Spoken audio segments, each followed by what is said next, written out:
magician has one of the more interesting backstories of any fooler. Check it out. I'm Adam Cheyer, co-creator of Siri, the voice assistant on Apple devices. I started out with magic at 9 years old. The Rubik's Cube, for me, that was a form of magic. And in fact, the first piece of software I ever wrote was a program to solve Rubik's Cube. Entrepreneurs and magicians are very similar. Both have to imagine an impossible future and the technology behind it. Many of my creations were things that people did not believe were possible. That really shows the relationship between technology and magic.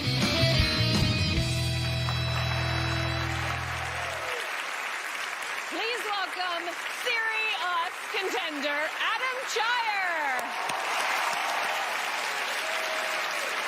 Hello, I'm here today to reveal to you my secrets. Entrepreneurs, the first thing when you have a big idea is you need to create a prototype that shows the world of your future idea. I've happened to bring with me today my first prototype of Siri. Would you like to see it? Yes. I keep it in a little box. Once you have an idea and a prototype, you need investors to fund your company. Penn and Teller, would you join me on stage? You can be the ones I'm trying to impress.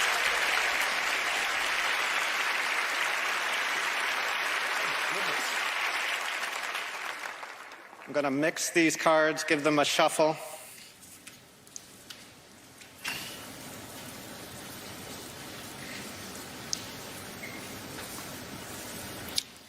When I started Siri in 2007, people would say, I have Google, I have an iPhone, why do I need anything else? And I said, Siri will be better in 3 ways. First, when you put a keyword into a search engine, it just gives you links. Siri is going to answer the question. Number 2, I want to be able to handle multiple tasks at the same time. And number 3, I want to be able to refine my questions conversationally. How about Tuesday? What about the next day?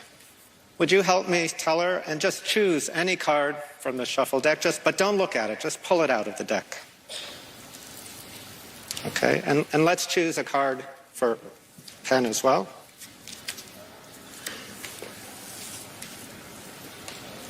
Let me show you how this is going to work. On the back of every card, I have a little button. What you do is you press it. Doo-doo. No, I was just kidding. We didn't actually implement speech recognition in our first prototype of Siri. It turns out some people don't actually like to talk to phones. But no matter, no worries, you can actually type your questions. So, Teller, you chose a card at random.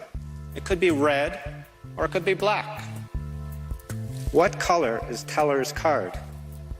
C-O-L-O-R, color. And Siri says? Red. Maybe. Next, your card, it could be a 6, a 2, a king. Let's ask, what number is the card? N-U-M-B-E-R, number? The answer is a 3, a red 3. Now, if it's red, it could be diamonds or it could be hearts. Is it hearts? H-E-A-R-T-S.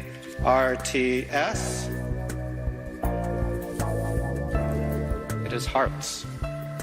Maybe. And every card in the deck has exactly one match. So if I were to ask M-A-T-C-H for the match. Now, I know there's no way this could work, but if this were true, it's saying your card, Teller, was the red 3 of hearts.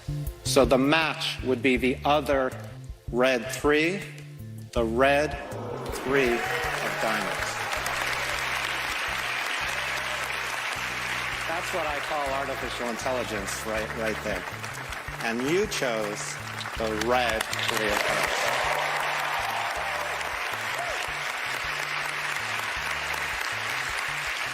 Now, we've said that Siri can answer the question. I can refine my question conversationally. Is it red? Is it diamonds?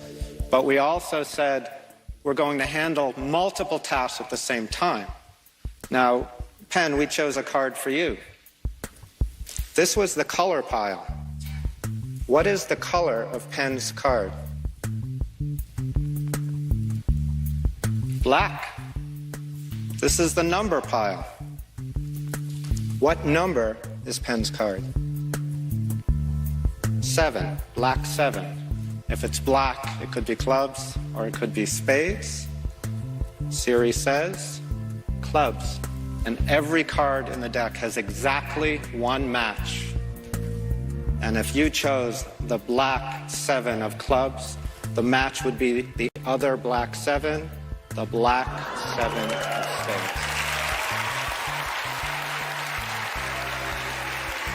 And that means the card that you chose would be the black. Thank you very much. Thank you so much, man. Thank you. Adam Cheyer!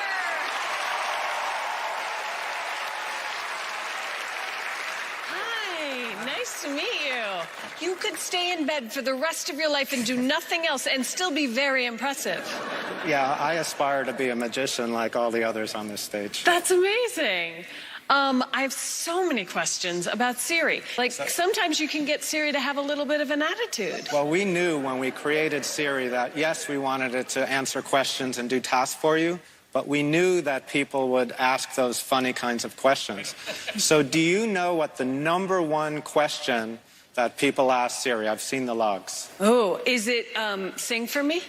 Very close. That's in the top 10. Yes. The #1 question that people ask Siri is, do you love me? Aww. And we built in that kind of functionality into our prototype. Let me show you. Okay. Siri, do you love me? L-O-V-E. And Siri says, Oh. she gives me her heart. That's fantastic. So have you been performing magic your whole life as well?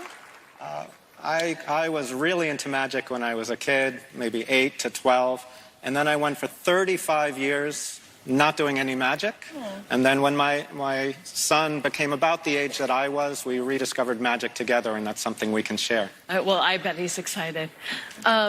All right, well, let's go to the boys. See if you tricked him. Oh, Adam, we could not be more honored. Thank you so much for The doing honor our is little mine. show. Thank you. It's so great you wanted to come on. I mean, someone that's really, really been part of changing our culture, changing the future. When I say "our," I don't mean Americans. I mean humanity. You've just done so much. I'm so thrilled you came on the show. Thank you so much. Thank you so much for doing that.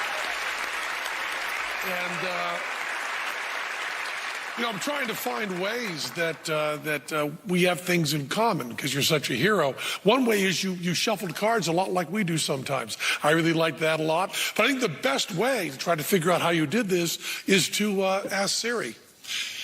Hey, Siri, how did Adam do that great trick? Oh, I think he used a secular stack like Cy Stebbins. Was it his own? Was it one he developed himself? I don't know, but if he did, he's even smarter than I thought he was. So,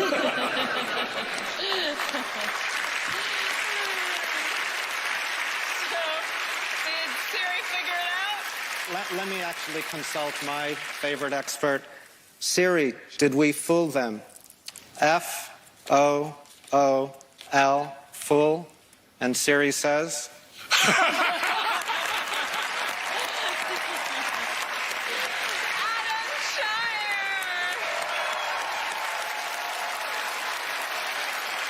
Coming up, we serve our main course of magic. Penn and Teller perform after the break.